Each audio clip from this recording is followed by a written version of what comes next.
DJ Kanchan Raj Hajipur Vaishali Vinayaka recording studio Alauli. हमरा दिल में है बसे के रही है पूरा कर देबो यार मान तूने सुबीता दिल नहीं तोरी है बनी है नहीं बेईमान ये दिलवा तोर नदी है ये मुहम्मा मोर नली है ये दिलवा तोर नदी है ये मुहम्मा मोर नली है। हमरा दिल में है बस के रही है पूरा कर देबो यार मान तूने सुबीता दिल नहीं तोरी है बनी है नहीं बेईमान ये दिलवा तोर नदी है ये मुहम्मा मोर नली है ये दिलवा तोर नदी है ये मुहम्मा मोर नली है।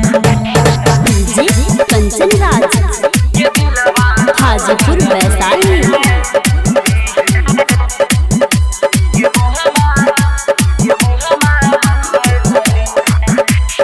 Vinayaka recording studio Alauli.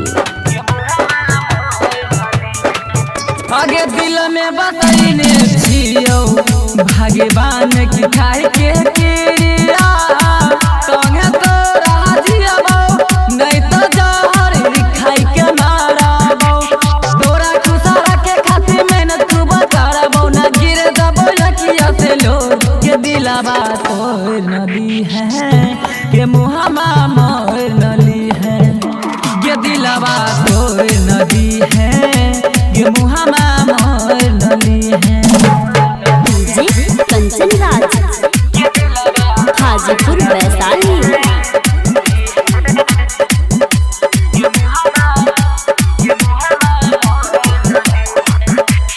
Vinayaka recording studio Alauli.